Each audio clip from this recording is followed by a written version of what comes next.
Buenos días, tardes o noche, dependiendo del lugar en el que se encuentren. Es para la Fundación Salud Infancia y Vida un placer tenerlos en este webinar del módulo Salud y Autocuidado denominado COVID para Madres Comunitarias Gestantes y Lactantes.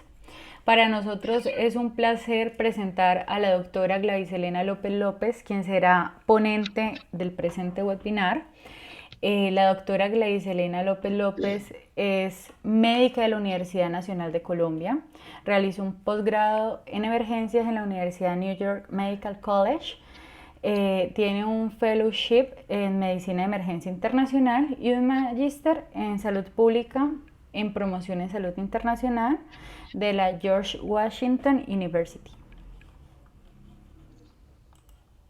Buenas noches y claro que sí, buenos días y buenas tardes a todo el público que tendrá la oportunidad de escuchar este webinar. Para mí es un honor poder participar en esta primera prueba piloto de los webinars que la Fundación Salud, Infancia y Vida va a empezar a promover como parte de su apoyo a la comunidad. Este tema que vamos a tocar hoy, el coronavirus y autocuidado durante el embarazo y la lactancia, es definitivamente un tema bastante relevante que de hecho fue traído a colación de manera muy fuerte por el CDC en el último mes, específicamente en septiembre 29, acerca de la recomendación importante de la vacunación para esta población de pacientes en embarazo y lactantes, debido a los riesgos causados por el COVID durante esta época tan importante de la vida de una mujer y los beneficios de la vacunación. Quiero también recalcar que vamos a tocar entre el tópico de COVID, de embarazo, lactancia, los mitos y las teorías de conspiración asociadas a este virus y esta enfermedad, porque me parece importante dejar en claro eh, cuál es la información verdadera que debemos confiar basada en evidencia científica y no la disponible en el Internet llena de desinformación y que crea pánico. Los mitos y las teorías de conspiración acerca del COVID son muchos.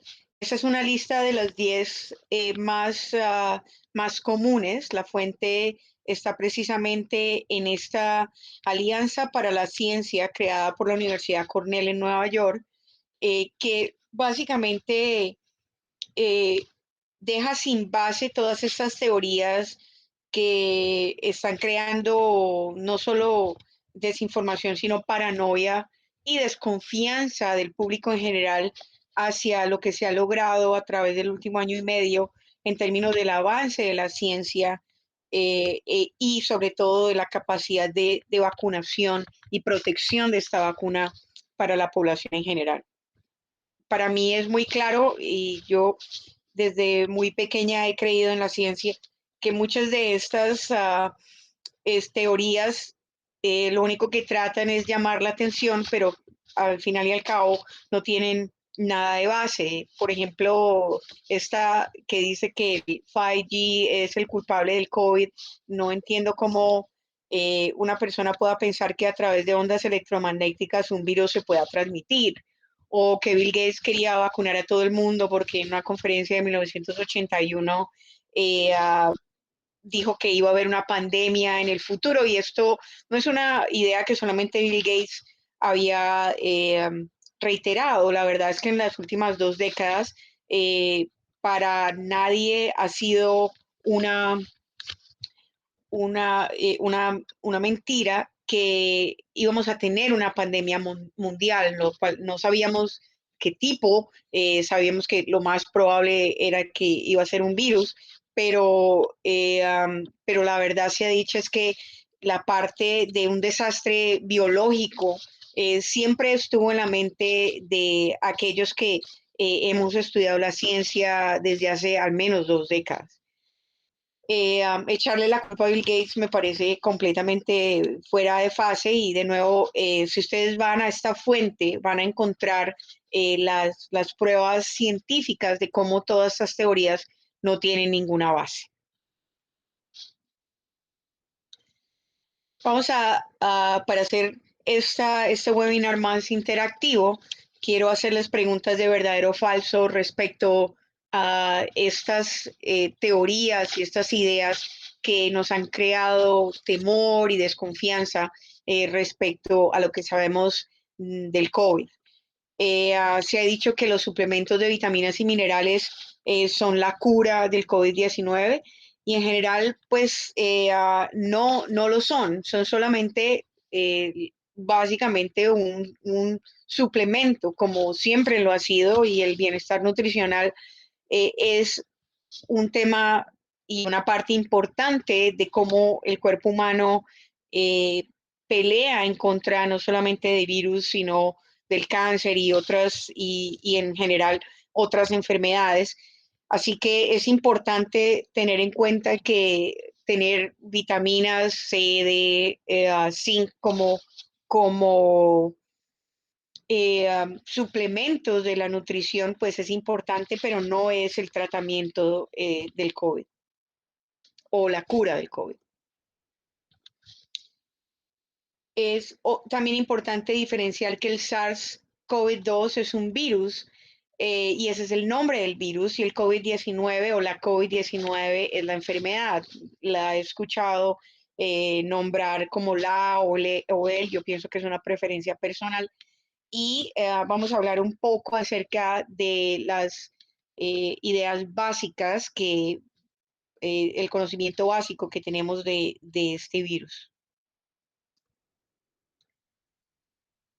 Primero que todo, que el periodo de incubación es de 1 a 15 días, pero se ha reportado hasta de 27, que el momento en que se empiezan síntomas es más o menos 5 a 6 días después de estar en contacto con el virus, que el periodo más duro de la enfermedad es entre el día 7 y 10 del momento en que se empiezan síntomas, que es diferente al periodo de incubación.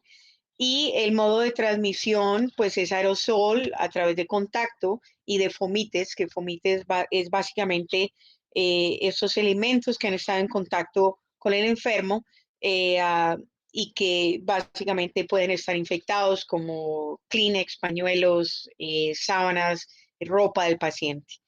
La tasa de letalidad está entre un 2 y el 3% y los casos son más o menos el 80% son leves, con síntomas catarrales como fiebre, dolor de garganta, obviamente que sabemos que está la anosmia, que es la falta de olfato, la disgeusia, que es la falta de gusto, y la parosmia, que también es un síntoma bastante importante en el cual el tacto y el gusto están alterados y entonces las cosas no te saben o no te huelen a lo que realmente debían oler.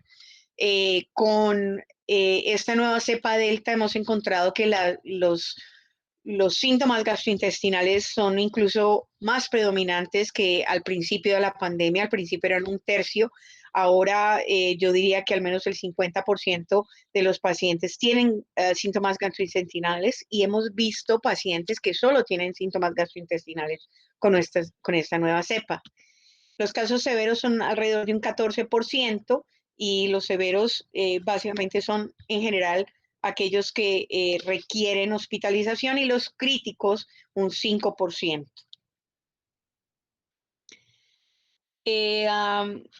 ¿Es verdadero o falso que inyectarse, tragar, bañarse en alcohol, lejía o desinfectantes protege contra el COVID? Y esto se lo debemos a este expresidente que nos hizo tanto daño en Estados Unidos, en que hizo creer que esto era real. Yo tuve un par de pacientes que me llegaron intoxicados con desinfectantes y la verdad se ha dicho es que no se deben consumir y los únicos desinfectantes que se deben usar son los de uso tópico, que tienen alcohol hasta un 70% y que son seguros para el uso solamente de las manos. Ya conocíamos coronavirus anteriormente. La verdad es que el coronavirus ha sido conocido desde hace muchísimos años y forma parte de estas infecciones respiratorias que lidiamos en Estados Unidos durante el otoño y el invierno sobre todo. Pero además, los beta coronavirus son los que ya teníamos conocimientos de unas pandemias pequeñas pero importantes. Los tres llamados novel, o sea, nuevos, que son el MERS-CoV, que fue en el Medio Este, el SARS-CoV, que fue en Asia, alrededor de Japón, y el SARS-CoV-2, que pues nació en China. Otra parte de verdadero o falso es creer que los mosquitos nos transmiten el COVID, y la verdad es que ya hemos encontrado que esto no es cierto, porque el COVID es un virus respiratorio y solamente se puede transmitir a través de esas partículas generadas cuando una persona infectada tose o estornuda. Este es un muy buen video acerca de cómo se replica la célula en nuestro en este video, que lo podrán ver a través de, uh, de YouTube. El link está abajito, no lo podemos transmitir más de 10 segundos por cuestiones de derechos de autor, pero es muy interesante cómo básicamente el COVID llega dentro de esa célula, encuentra esos receptores AC2 y en diferentes órganos del cuerpo, y se replica a través del el sistema de RNA mensajero. Estamos hablando nuevamente de estas teorías verdaderas o falsas respecto a la utilización de hidrocloroquina y o ivermectina como curas también o efectividad, medicamentos con efectividad contra el COVID, que en realidad nos han mostrado que no es el caso. Se han hecho muchísimas investigaciones, sobre todo de ivermectina en Latinoamérica. Lo empezamos a usar con una confianza y pensando que sí iba a crear un tipo de protección, pero al final y al cabo, después de muchos estudios, la verdad es que la ivermectina mostró que no está funcionando, y lo mismo sucedió con la hidroxicloroquina, que en el caso de Estados Unidos, que lo utilizamos frecuentemente, nos dieron casos con una prolongación del segmento QT en electrocardiograma y arritmias fatales que la verdad es que pues no habíamos encontrado en otros casos, y que después de evaluar el beneficio y el riesgo, el beneficio fue verdaderamente nulo. Esta es la real razón por la cual hicimos este webinar hoy. Este es el aviso de salud que el CDC hizo en septiembre 29.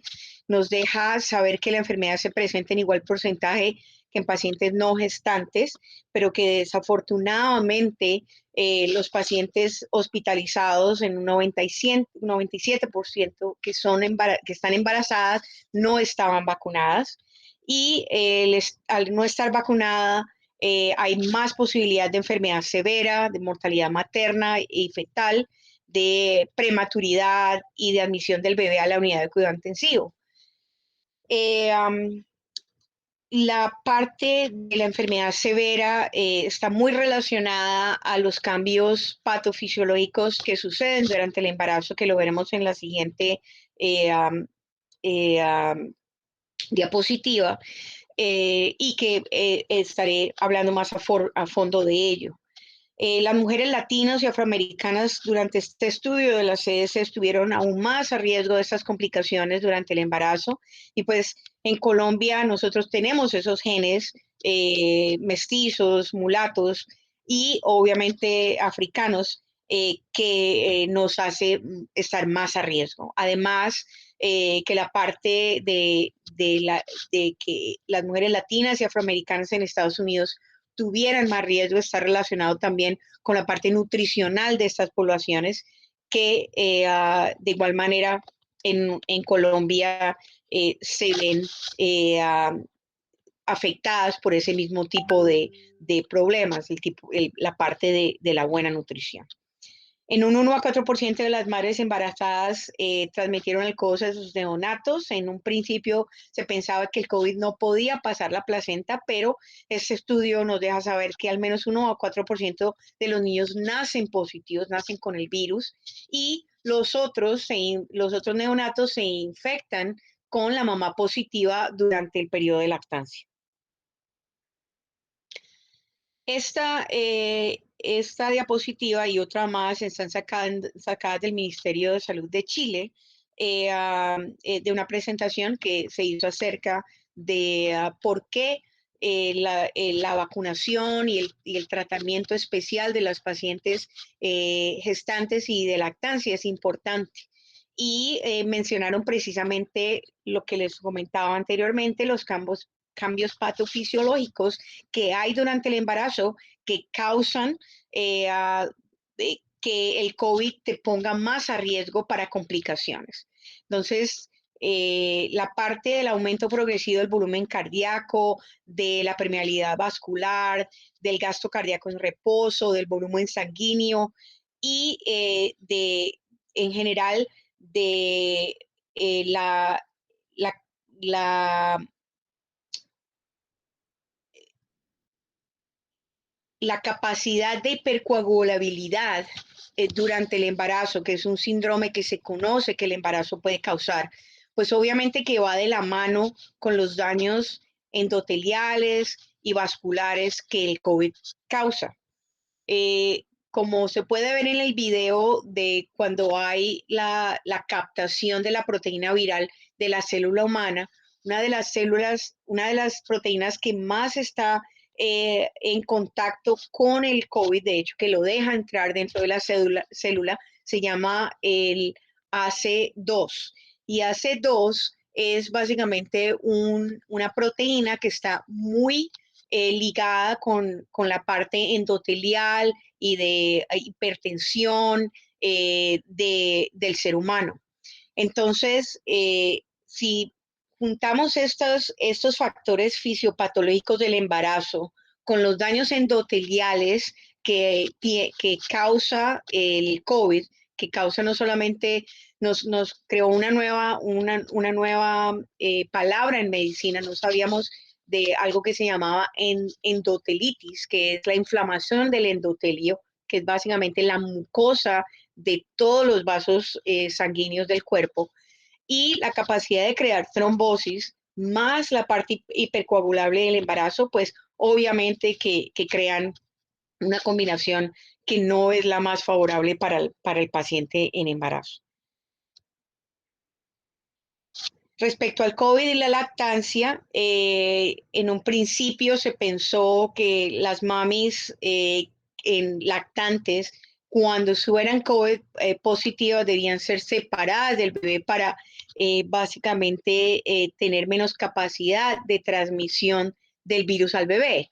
Pero después de muchos estudios y de darnos cuenta, como ya lo hemos demostrado con muchísimas otras enfermedades, los riesgos de la falta de la lactancia, del contacto piel a piel del neonato, no sobrepasan los beneficios de la lactancia materna durante la enfermedad por COVID. Y una madre COVID positiva debe lavarse las manos y utilizar tapabocas mientras amamanta a su bebé, y esto disminuye la capacidad de riesgo. Pero también cuando la mami COVID positiva está tosiendo mucho, se recomienda en ese momento que se lave sus pechos con agua y jabón, pero si no está tosiendo, con el uso de tapabocas es suficiente. Y de sentirse muy indispuesta, se recomienda a la mamá lactante con COVID que colecte su leche y que alguien más pues provea ese beneficio de la leche materna a su bebé. De todas maneras, el manejo de la leche materna y la limpieza general de las áreas aledañas y de la casa y del cuarto de la mamá lactante deben ser las recomendaciones estándar que hemos tenido hasta ahora contra el virus. Esta es la otra diapositiva del Ministerio de Salud de Chile, de cómo la lactancia materna provee anticuerpos y células vivas con información inmunológica que protegen al lactante, que contribuye al desarrollo de la flora gastrointestinal normal, que también es protectora, y que además la madre, cuando está teniendo el COVID o cuando es vacunada contra el COVID, pues tiene anticuerpos específicos para esa enfermedad y otras enfermedades, las cuales son traspasadas de manera pasiva al bebé y entonces ese bebé va a tener inmunidad pasiva, se llama. Entonces, es una muestra de cómo es súper importante el mantener la lactancia aún con la infección y aún más si ya se ha sido vacunado contra el COVID. Esto es un material del CDC respecto a las vacunas contra el COVID durante el embarazo y el periodo de lactancia. Se está recomendando ahora las vacunas a todas las mujeres de 12 años en adelante y en cualquier periodo del embarazo y la lactancia, porque definitivamente son seguras, son efectivas y son protectoras de la enfermedad severa y de complicaciones durante el embarazo. Estos son los tipos de vacuna que el CDC recomienda. La Pfizer, es una RNM mensajera basada en RNA mensajera. Moderna igual, son 2 dosis. La diferencia del Pfizer con Moderna es que la primera de la segunda dosis son 8 días de diferencia. Pfizer es 21, Moderna son 28, o son 7 días. Y se alcanza la inmunidad total después de 2 semanas de la segunda dosis. El CDC recomienda la Johnson Johnson, que es solamente una dosis única, pero yo tuve la experiencia de vivir cuando COVID, al principio de la primavera de este año, en abril, cuando empezaron a utilizar la Johnson Johnson, se suspendió por más o menos 10 días la aplicación de esta vacuna debido a problemas de trombosis, pero sobre todo unos casos raros de trombosis del seno cavernoso profundo, lo cual hizo que de ahí en adelante se recomendara básicamente para mayores de 55. Yo personalmente recomendaría que se utilizara la Johnson Johnson para personas mayores de 55 e idealmente hombres, porque de nuevo el embarazo y el posparto todavía tienes esa capacidad de hipercoagulación y no me gustaría de ninguna manera que pues con ese síndrome de hipercoagulabilidad que el embarazo y el posparto produce, pues haya la posibilidad de causar ese efecto secundario de la Johnson Johnson durante estos periodos. De todas maneras, en este momento el CDC recomienda y los lista esos 3 y ustedes pueden ver que hay una nota debajo del Johnson Johnson que habla de cuándo se suspendió y cómo ahora después de un tiempo prudente, ellos lo recomiendan.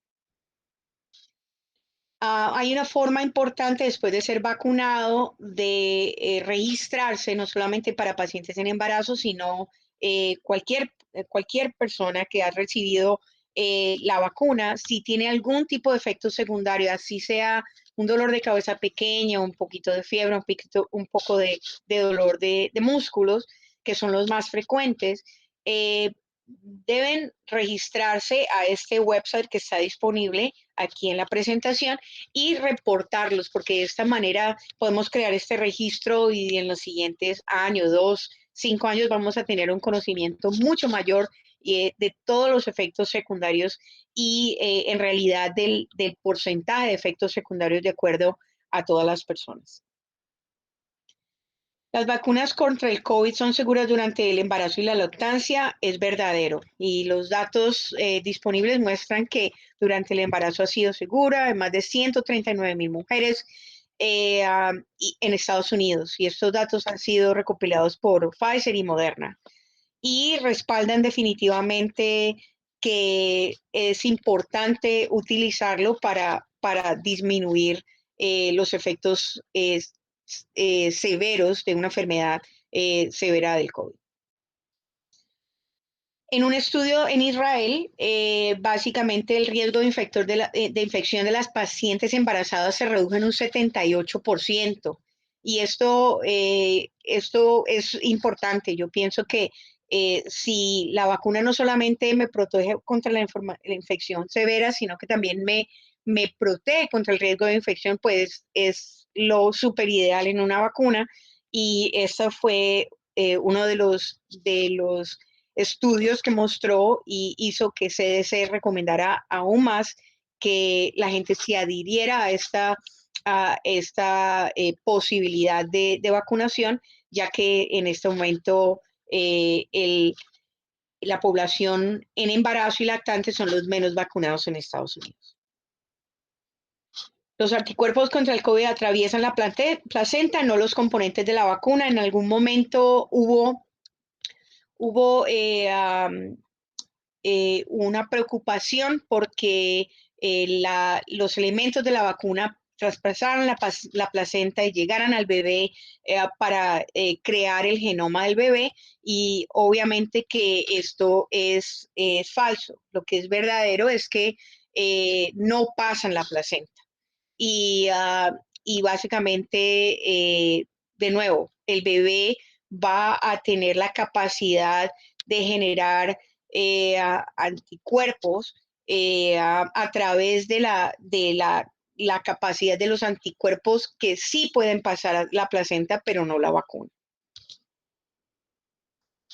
Verdadero o falso, no se debe aplicar la vacuna durante el primer trimestre de embarazo. De nuevo, esto estaba basado también en la idea de que pudiera causar malformaciones, y estas vacunas han sido seguras a través de todos los trimestres del embarazo.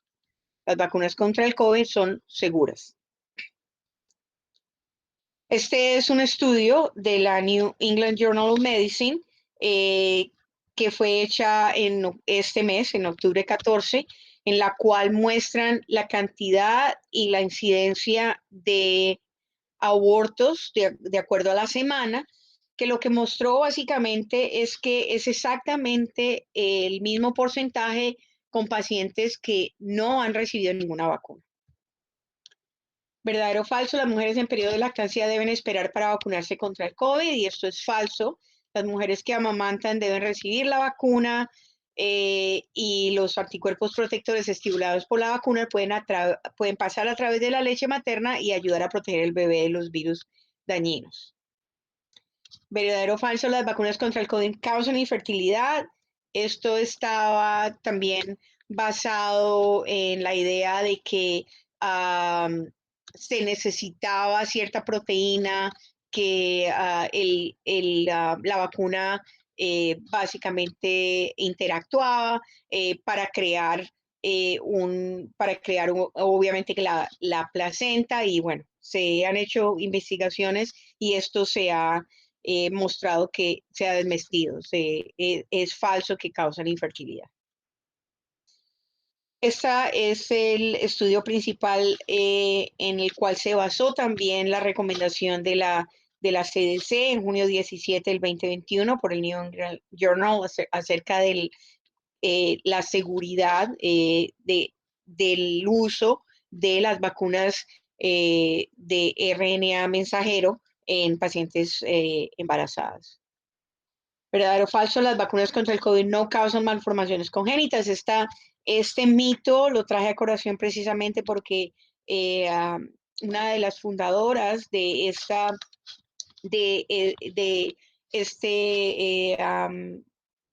Fundación Salud, Infancia y Vida estaba en embarazo, y me comentó que esta era uno de los comentarios que se escuchaban en las salas de los obstetras esperando por control prenatal. Entonces, esto es, esto es verdadero, no causa ningún tipo de malformaciones. De hecho, no existen grandes diferencias entre las tasas expresadas de estudios previos y las que evidenciaron el grupo de mujeres vacunadas con vacunas de ARN mensajero. Y esto es importante, las anomalías congénitas, la tasa promedio es del 3% y en el caso de las mujeres vacunadas fue el de 2.2%.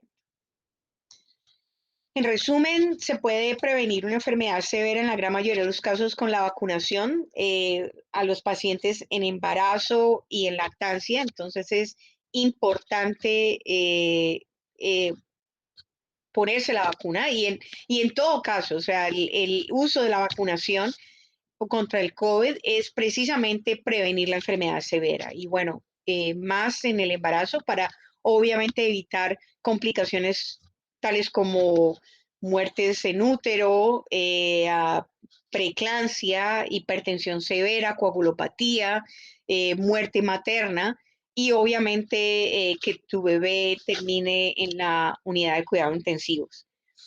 La respuesta, se ha visto que la respuesta inflamatoria al COVID-19 es más severa durante el embarazo y ya hemos explicado por qué, debido a que el embarazo es el caldo de cultivo perfecto para que todos los daños tromboembólicos que el COVID-19 puede causar, pues se potencialicen. La lactancia y el contacto directo con el bebé no deben suspenderse durante la infección por COVID. Las precauciones estándar de disminución de contagio se deben mantener estrictamente durante el embarazo, la lactancia y los primeros 24 meses de vida. Entonces, estamos hablando del uso de tapabocas, de lavarse las manos frecuente, de obviamente esos bebés tratar de no exponerlos a nuevas personas, al menos durante los primeros 24 meses de vida y bueno, tratar de garantizar de poder darles una lactancia materna de una mamá vacunada. La vacunación es segura y recomendable durante la edad fértil, el embarazo en todas sus fases y la lactancia. Muchas gracias y entonces este webinar será publicado para que las personas coloquen preguntas acerca de este tópico y poderles responder a estas preguntas de manera adecuada. Muchas gracias por dejarme participar. Laura. Muchas gracias a ti por la participación, por el tema tan interesante, por compartir tu conocimiento con nosotros y con nuestro público. Quedamos pendientes de cualquier pregunta que tenga el público, las personas que vean el video y pues que Me quieran gustaría mucho proponer. también que la gente recomendara qué otros tópicos quisieran tocar acerca de salud para poderles hacerles otros webinars que sean de su interés. Exacto, que propongan futuros temas para realizar más webinars. Muchas Listo. gracias a todos, muchas gracias a ti. Espero entonces que todo esté muy Gracias. bien y procederemos a publicar este video en nuestro canal de YouTube.